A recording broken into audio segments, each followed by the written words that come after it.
Na hotel na Bonaire tá normal que não tenha salário mínimo, não? Não tá eigenlijk die não tem ponto que não tá subir sem um tique, pero tá incrível que na Bonaire que tem hoteleria é pilar de turismo, é pilar de economia de Bonaire. Caminho que rondou de jeito para organizar. Agora que me cabe bolimira TCB trobe na Holanda aí anyhow diferentes costas só de rondo de é produto turístico. Caminho é não mesmo que tenho carga produto turístico, não está para desarrollar, não está pensando em banang. Já, se me explicava um outro pedaço chiquito também, é loyalidade que o bom mês tem.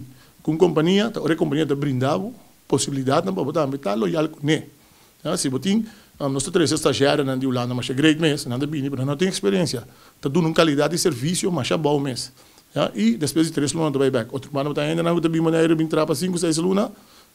Disfrutando de solo com a mão, não tem loyalidade com a companhia e não está interessada tampouco, também está bem, vai compreender? Agora eu tenho um outro programa, tenho gente que chama visa que caminho de lá é um desastre para turista, não? Desastre para turista chega para aqui, para tu não auto que seja. A companhia na tour está ganhando sem na Bonaire.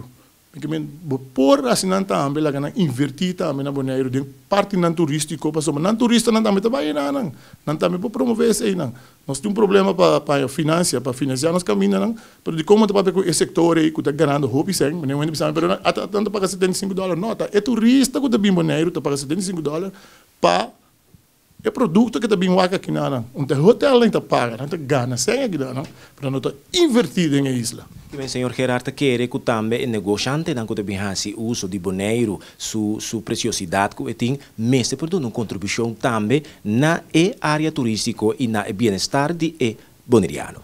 Tá normal tu caminha no mundo com companhia grande na Itália assim. Tá aqui não só e nós tem companhia hoteleira europeu, nós bizamos na holandês, que também era que não conhecia coisa.